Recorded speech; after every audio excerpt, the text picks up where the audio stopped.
আসসালামু আলাইকুম। আপনাকে একটা গল্প শুনাই। আমার একদিন দুপুরবেলা ভাতটাত খাইয়া সবাই দোকানে বই রইস। মোক লাগে এক দাদু বই রইস।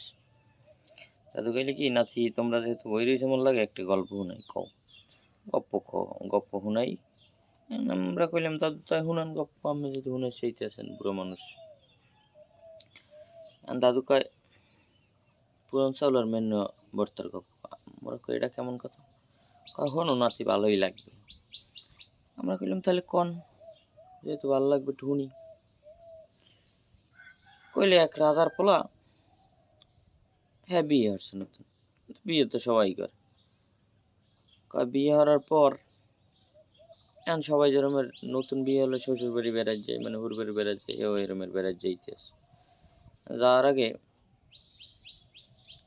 আগে বলে রাজারা প্রত্যেক রাজা দরবারে একজন গণক থাকতে। গণকরে কইলে কি, এ গণক এদিক ঘুরিয়ে যা। কইলে কি?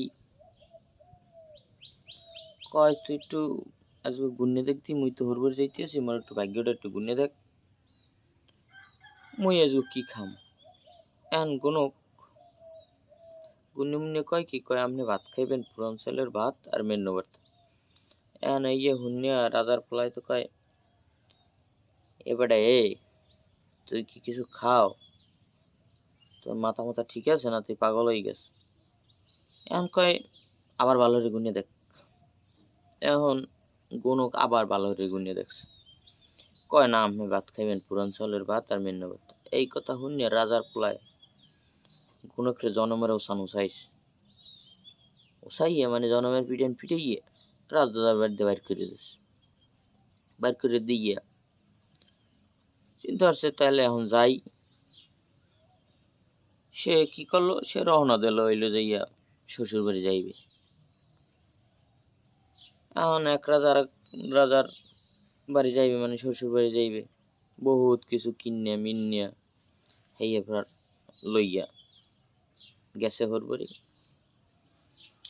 যাইয়া সবাই লাগে কুশল বিনিময় করছে, শালা সুমন্দি এবার হাউরির লাগে সবাই লাগে। এখন সবাই খাইতে বসে একসাথে, টেবিলে সবাই খাইতে বসে, ডাইনিং টেবিলে সবাই যেরকম খাইতে পায় না, মোরা যেরকম বই না এরকমের বয়। খাইতে পাওয়ার পর এখন খাদিম দিতে হাউরি, না হাউরি বলে পেনছে সিল্কের পোশাক। এখন হেড দেহার গায়ে শরীর মরিল সব দেখা যায়। এখন জামাই কইছে কি, শাশুড়ি আম্মা আপনার এই সিল্কের পোশাকে বেমালা সুন্দর দেখা যাইতেছে। এখন এই কথাটা একটু আর হালাহমন দিকেও ভাল লাগে না, ভালো না লাগায় এক কথায় দুই কথায় ঝগড়া লাগিয়ে গেছে। কার লাগে? রাজার পোলার লাগে। এখন যাগুলাকে ঝগড়া লাগছে হেরাও তো রাজার পোলা। এখন ঝগড়া লাগার পর এই রাজার পোলারে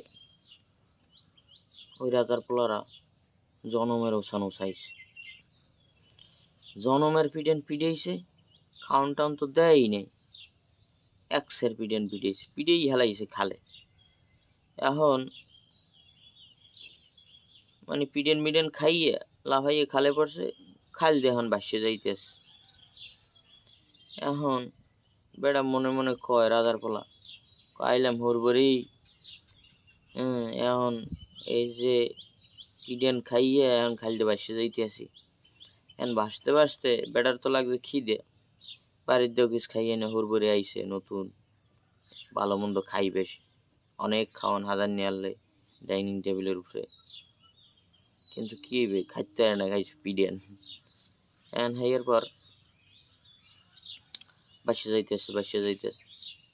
এখন খালের পর এমন খিদে লাগবে, এখন বাসিয়ে যাইতে সন্দেহ হয়ে গেছে। এখন দেয় কি, খালের পারে ছোট একটা কুড়িয়ে ঘর, কুড়িয়ে ঘরে বই রয়েছে এক বুড়ো কাকু। এখন এই কাকুরে দেখিয়া উঠছে, হাতরাই মাত্রাই খালের পাশ দিয়ে উঠছে। ওটা কয় কি, কাকু মোর তো বেমালা খিদে লাগছে, কোনো খাওন টাউন আছে? কাকু কয় মোর দ্বারে তো খাওন তো ওইরকমের কিছু নাই, মুই তো গরিব মানুষ, মোর দ্বারে আছে পুরান চাউলের ভাত আর মেন্ন ভর্তা। এখন রাজার পোলায় মনে মনে কয়, গণক তো এই কথাই কইলে যে আমের কপালে আছে পুরান চাউলের ভাত আর মেন্ন ভর্তা। এখন রাজার পোলায় কয় কি, কাকু তাড়াতাড়ি দেন, একসের খিদে লাগছে, মোরে কয়টা খাওয়ান দেন। এরপর পুরান চাউলের ভাত আর মেন্ন ভর্তাতে ভাত খাইছে, বুঝছেন। মনে মনে কয়, আমার গণকের কথাই তো ঠিকেল। এখন এই জায়গায় বিষয়টা হলো কি, ভাগ্য, বুঝছেন, তকদিরের একটা বিষয় আছে। আমার ভাগ্যে যদি থাকে পুরান চাউলের ভাত আর মেন্ন ভর্তা, তাহলে ওইটাই খাওয়া লাগবে। আর আপনার ভাগ্যে যদি থাকে পিডিয়ান, তাহলে 7 সমুদ্র 13 নদী পাড়াইয়ে, মানে নিজের গাইডের টাকা খরচ করে 7 সমুদ্র 13 নদী পাড়াইয়ে এরপর হইলো যে পিডিয়ান খাওয়া লাগবে। এই হলো তকদির, বুঝছেন। দাদু এখন মরে গেছে, যে দাদু গপ্পটা শুনাইছে গত হয়ে গেছে, তখন তো ছোট আনলাম, তকদির বুঝিনি। আসলে দাদু যে গপ্প কই গেছে এটা বাস্তব ধর্মী গপ্প। আল্লাহ দাদারে ভেস্তে নসিব করুক, এই দোয়াই রইল। সবাই দোয়া করবেন। আসসালামু আলাইকুম ওয়া রাহমাতুল্লাহ।